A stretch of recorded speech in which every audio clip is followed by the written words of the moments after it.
Hello guys, welcome to back my channel. কী অবস্থা সবার, কেমন আছো? নিশ্চয়ই অনেক ভালো আছো। আমিও অনেক ভালো আছি। তো প্রতিদিনের মতো চলে এলাম নতুন একটা টিউটোরিয়াল ভিডিও নিয়ে। তো চলুন শুরু করা যাক আজকের মূল ভিডিওটি। তো আজকে ভিডিওর মূল বিষয় হচ্ছে কিভাবে টিকটক অ্যাকাউন্টকে ডিঅ্যাক্টিভ করে রাখবেন। ডিঅ্যাক্টিভ বলতে বোঝায় যে সার্চে গেলেও যেন তোমার সেই আইডিটি কেউ খুঁজে না পায়, এবং তুমি ইচ্ছে করলে যত দিনের জন্য রাখতে চাও তত দিনই রাখতে পারো। মনে করো তোমার সামনে পরীক্ষা এবং তুমি টিকটক আর ব্যবহার করতে চাচ্ছ না আইডিটি, এ কারণে সেটি ডিঅ্যাক্টিভ করে রাখতে চাচ্ছ বা লুকিয়ে রাখতে চাচ্ছ। তো কিভাবে সেটা করবে সেই প্রসেসটাই আজকে আমি তোমাদের দেখিয়ে দেবো খুব সুন্দরভাবে। তাই ভিডিওটি স্কিপ না করে পুরো ভিডিওটি দেখবে, কারণ ভিডিওটি পুরোটা না দেখলে কিছুই বুঝতে পারবে না। আর কিছুই বুঝতে না পারলে তখন আবার আমাকেই দোষারোপ করবে যে ভাই কি ভিডিও দিলেন, কিছুই দেখতে পেলাম না, কিছুই বুঝতে পারলাম না। তবে চলুন শুরু করা যাক। তবে শুরু করার আগে ছোট্ট একটা রিকোয়েস্ট, যারা এখনও আমার চ্যানেলটি সাবস্ক্রাইব করোনি এখনই সাবস্ক্রাইব করো, আর যারা সাবস্ক্রাইব করে রেখেছো আগে থেকে তাদেরকে জানাই আন্তরিক প্রীতি, শুভেচ্ছা আর অভিনন্দন। তবে চলুন শুরু করা যাক। তো কি করতে হবে, সর্বপ্রথমে আমাদের চলে যেতে হবে প্লে স্টোরে। তো আমি প্লে স্টোরে চলে যাচ্ছি। প্লে স্টোরে যাওয়ার পর এখানে একটা টিক দিতে হবে। টিক দেওয়ার পর প্লে স্টোরের সার্চ বক্সে গিয়ে লিখতে হবে টিকটক।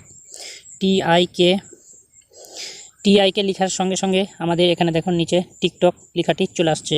তো আমাদের কি করতে হবে, টিকটকের উপরে একটা ক্লিক করতে হবে। ক্লিক করার সঙ্গে সঙ্গে টিকটক আইডিটি আমাদের সামনে এভাবে ওপেন হবে। তো আমার যেহেতু ইনস্টল করা আছে তাই এখানে ওপেন লেখা দেখাচ্ছে। তোমাদেরকে এখানে ইনস্টল করতে হবে। ইনস্টল করার পর ওপেন বাটনে ক্লিক করতে হবে। তো আমি ওপেন বাটনে ক্লিক করলাম। ওপেন বাটনে ক্লিক করার সঙ্গে সঙ্গে আমাদের সামনে টিকটক এইভাবে চালু হয়ে যাবে। তো যাদের টিকটক আইডি আগে থেকেই ক্রিয়েট করা আছে, খোলা আছে, তাদের আইডিটি এভাবে দেখাইবে। তো আমাদের কি করতে হবে, চলে যেতে হবে আমাদের প্রোফাইলে।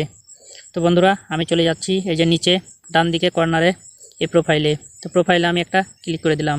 প্রোফাইলে ক্লিক দেওয়ার সঙ্গে সঙ্গে এখানে আমাদের যে মেন আইডিটি সেখানে নিয়ে যাবে। তো বন্ধুরা যেহেতু তোমাদের দেখানোর উদ্দেশ্যে আমি টিকটক আইডিটি ওপেন করেছি, তাই আমার টিকটক আইডিতে এখনও আমি কোনো কিছু শেয়ার করিনি। তো আজকে আমাদের যে বিষয়টা, যে টিকটক আইডি কীভাবে আমরা ডিঅ্যাক্টিভ করে রাখবো সেই বিষয়টা আজকে দেখাবো। তো সর্বপ্রথম আমাদের কি করতে হবে, এই যে ডান সাইডে 3 ডট আইকন দেখতে পাচ্ছেন, তার উপরে একটা ক্লিক করে দিতে হবে। তো আমি তার উপরে একটা ক্লিক করে দিলাম। তারপর উপরে দেখুন সেটিংস, এই সেটিংসের উপরে একটা ক্লিক করে দিবেন। ক্লিক দেওয়ার সঙ্গে সঙ্গে ইন্টারফেসটা এরকম আসবে। সর্বপ্রথমেই দেখা যাচ্ছে অ্যাকাউন্ট, এই অ্যাকাউন্টের উপরে একটা ক্লিক করে দিবেন। ক্লিক করার সঙ্গে সঙ্গে দেখুন এখানে কয়েকটি অপশন চলে আসছে। আমাদের কি করতে হবে, সর্বনিচে যে অপশনটি দেখা যাচ্ছে ডিঅ্যাক্টিভ অর ডিলেট অ্যাকাউন্ট, এর উপরে একটা ক্লিক করতে হবে। দেখুন এখানে ক্লিক দেওয়ার সঙ্গে সঙ্গে আমাদের ইন্টারফেসটা ওপেন হয়ে যাবে, একটু ওয়েট করতে হবে। এখানে দেখুন দুইটি অপশন চলে আসছে। উপরে লেখা আছে ডিলেট অর ডিঅ্যাক্টিভ, এখানে লেখা আছে ডিঅ্যাক্টিভ অ্যাকাউন্ট এবং নিচে লেখা আছে ডিলেট অ্যাকাউন্ট পার্মানেন্টলি। তো আমরা যেহেতু ডিলেট করব না, পার্মানেন্টলিভাবে ডিঅ্যাক্টিভ করে রাখবো, তাই আমরা কি করব, এই ডিঅ্যাক্টিভ অপশনের উপরে একটা ক্লিক করে দেব। এখানে ক্লিক দেওয়ার সঙ্গে সঙ্গে নিচে দেখুন এখানে দেখাচ্ছে ডিঅ্যাক্টিভ। আমি ডিঅ্যাক্টিভের উপরে একটা ক্লিক করে দিলাম। ক্লিক দেওয়ার সঙ্গে সঙ্গে এখানে আমাদের আইডির যে পাসওয়ার্ডটি এখানে দিতে বলছে। তো আমি এখানে আমার পাসওয়ার্ডটি দিয়ে দিচ্ছি। আপনারা আপনাদের আইডির পাসওয়ার্ডটি এখানে দিয়ে দিবেন। পাসওয়ার্ডটি দেওয়ার পর এখানে ডিঅ্যাক্টিভ অ্যাকাউন্ট এর উপরে ক্লিক করে দিবেন। তো আমি এখানে ক্লিক করে দিচ্ছি। ক্লিক করার সঙ্গে সঙ্গে এখানে লাল অ্যারো চিহ্ন দেওয়া দেখাচ্ছে ডিঅ্যাক্টিভেট। তো ডিঅ্যাক্টিভেটের উপরে আমি ক্লিক দেওয়ার সঙ্গে সঙ্গে আমার অ্যাকাউন্টটা কিন্তু ডিঅ্যাক্টিভ হয়ে যাবে। এটা কেউ আর সার্চ বক্সে গিয়ে সার্চ করেও পাবে না, বা আপনি ওপেন করতে চাইলেও ওপেন করতে পারবেন না, কারণ ওপেন করতে গেলে আপনার আইডির যে পাসওয়ার্ডটা রয়েছে পাসওয়ার্ডটা ওখানে দিতে হবে।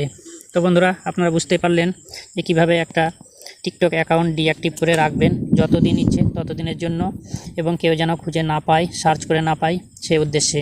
তো বন্ধুরা আমার এই ভিডিওটি দেখে যদি কারো উপকার হয়ে থাকে তাহলে অবশ্যই ভিডিওটিকে লাইক দিবেন, এবং যারা সাবস্ক্রাইব করেনি সাবস্ক্রাইব করবে, এবং পাশে থাকা বেল বাটনটি অবশ্যই ক্লিক করে রাখবেন, কেননা আমি প্রতিদিন নতুন নতুন টেক ভিডিওগুলো আপলোড দিয়ে থাকি।